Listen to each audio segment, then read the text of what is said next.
welcome to my channel, Tonton Aja.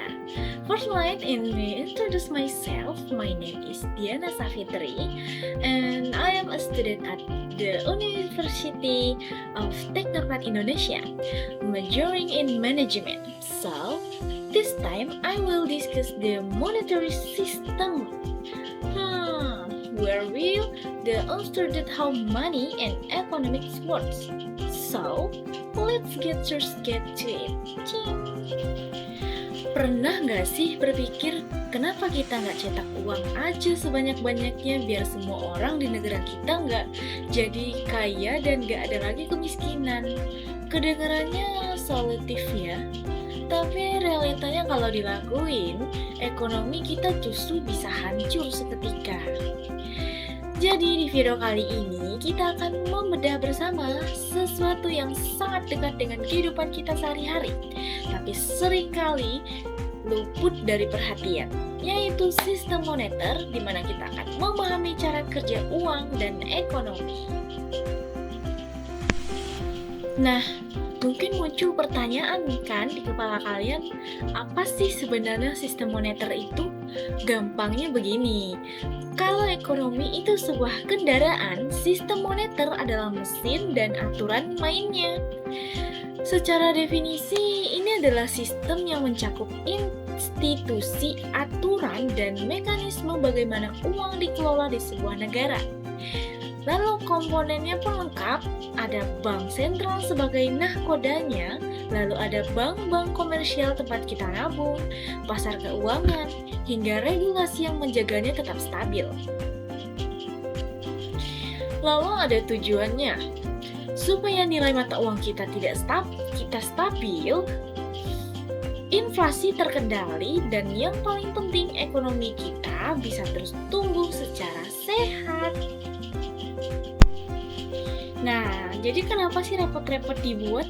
Ya, seperti yang saya bilang tadi, tujuannya cuma satu, demi menjaga stabilitas nilai tukar mata uang kita, dan mengendalikan supaya harga barang tidak melonjak gila-gilaan, dan ujung-ujungnya untuk mendukung pertumbuhan ekonomi kita semua.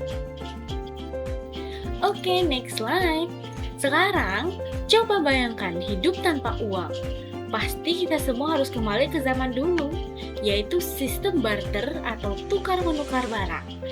Masalahnya sistem barter itu bikin biaya transaksi jadi tinggi banget dan ribet. Bayangkan kalau kita punya beras tapi butuh ayam, kita harus keliling cari orang yang punya ayam dan kebetulan juga sedang butuh beras. Capek kan? Itulah kenapa uang hadir dan punya peran yang sangat vital. Ada 3 fungsi utama yang kita rasakan sampai hari ini. Yang pertama sebagai alat tukar. Ini jelas banget, uang mempermudah kita untuk bertransaksi apa saja secara tepat. Yang kedua sebagai satuan hitung. Dengan adanya uang, kita bisa membandingkan nilai suatu barang dengan mudah. Kita langsung tahu kalau harga barang A lebih mahal atau lebih murah dibandingkan barang B. Dan yang ketiga, sebagai penyeimbangan nilai. Uang memungkinkan kita untuk mengamankan kekayaan masa depan dalam bentuk tabungan maupun investasi. Jadi, perkembangan uang dari masa ke masa, dari koin, ke kertas, sampai sekarang tinggal scan pakai HP, sebenarnya adalah cara manusia membuat perekonomian berjalan lebih efisien. Oke, next slide. Lalu, siapakah nahkoda atau pemegang kendali utama dari sistem moneter ini? Jawabannya adalah di slide ini, yaitu Bank Sentral. Di Indonesia, peran vital sebagai penjaga stabilitas ini dipegang penuh oleh Bank Indonesia, atau kita sebut singkatnya BI. Mari kita bedah 3 hal penting dari Bank Sentral. Fungsi utamanya, mereka bertanggung jawab penuh untuk menjaga stabilitas moneter dan memastikan sistem pembayaran negara kita, baik tunai maupun digital, berjalan dengan aman dan lancar. Yang kedua, wewenang. Bank sentral punya hak eksklusif yang tidak dimiliki bank lain, yaitu mencetak dan mengedarkan mata uang rupiah. Selain itu, merekalah yang menentukan kebijakan suku bunga yang sering kita dengar dari berita-berita ekonomi. Yang ketiga, contoh nyatanya, ya, Bank Indonesia tadi. Merekalah yang bertindak sebagai benteng pertahanan terakhir atau leader of last resort jika sistem perbankan kita sedang mengalami masalah. Oke, next.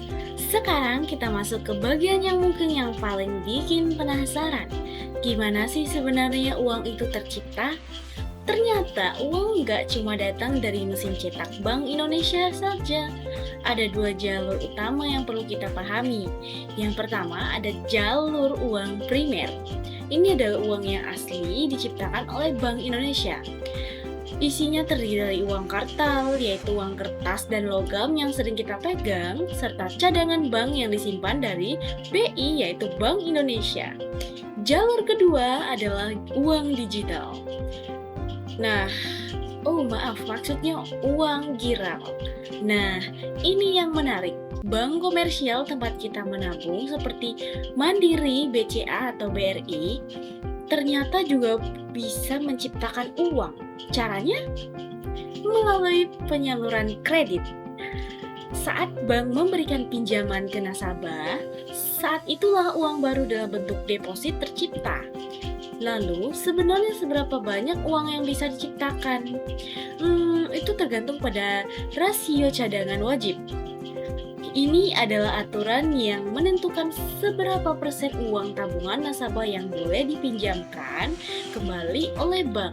Mari kita lihat contoh singkatnya di slide ini. Bayangkan ada deposit sebesar 101 juta, bank tidak akan mendiamkan uang itu di brankas. Setelah dipotong cadangan wajib, bank akan meminjamkan sisanya ke orang lain. Orang tersebut akan belanja, uangnya masuk lagi ke bank lain, dan pinjamannya lagi. Proses berantai inilah yang disebut sebagai multiplikasi uang.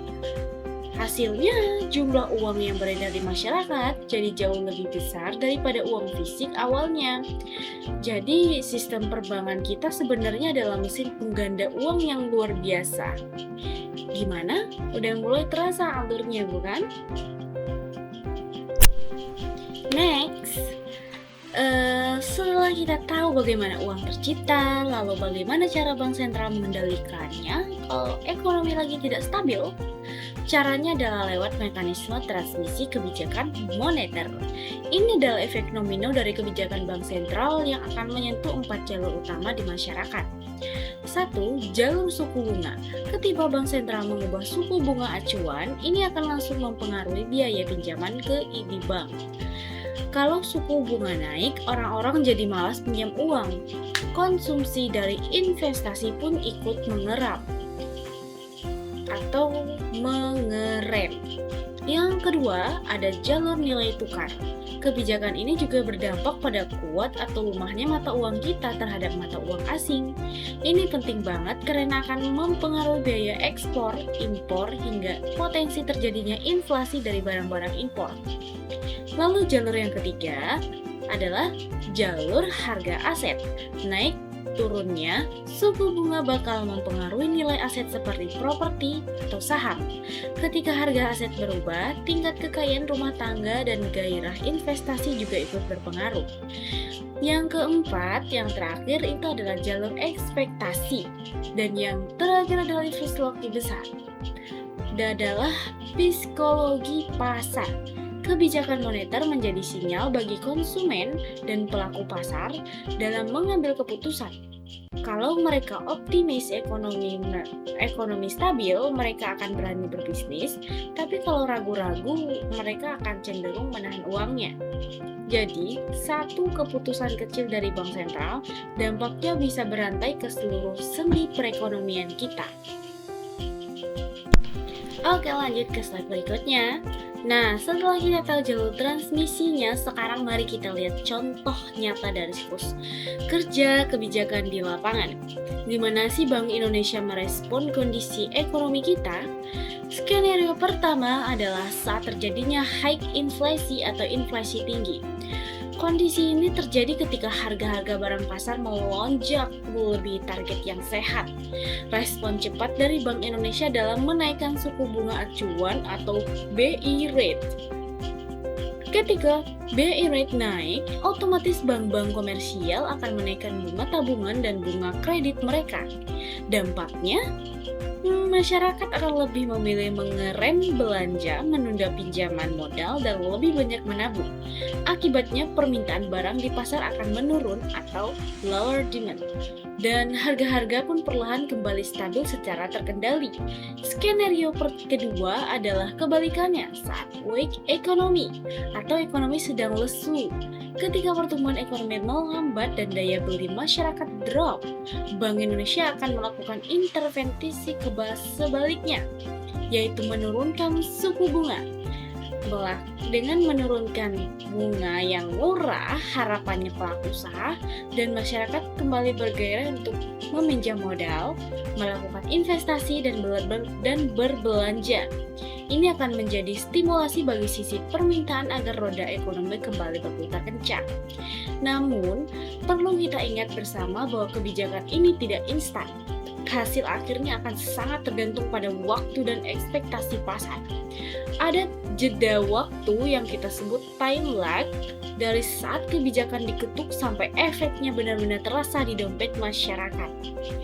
Dan sebagai kesimpulan dari slide ini, BI rate inilah yang menjadi alat atau senjata utama yang diandalkan oleh Bank Sentral untuk menjaga stabilitas IHK atau indeks harga konsumen kita tetap aman.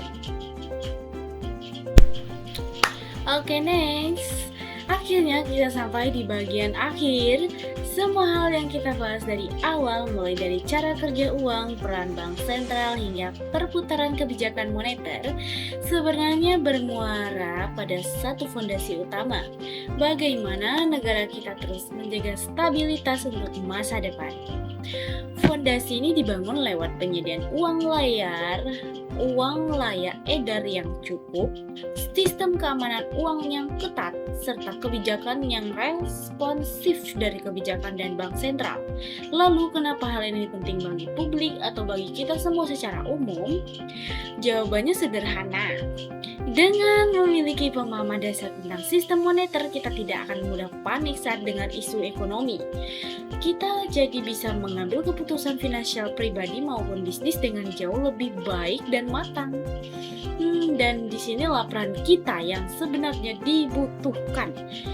Sebagai bagian dari masyarakat, kita bisa berkontribusi nyata lewat peningkatan literasi keuangan. Caranya mulai dari hal kecil. Bijak dalam mengelola tabungan pribadi, cerdas dan bertanggung jawab saat mengambil kredit, serta lebih jeli dalam memetakan risiko keuangan di masa depan. Menjaga stabilitas ekonomi bukan cuma tugas bank sentral, tapi adalah kerjasama kita semua. So, that our discussion about monetary policy. That's all from me. Thank you for watching. See you in the next video. Goodbye.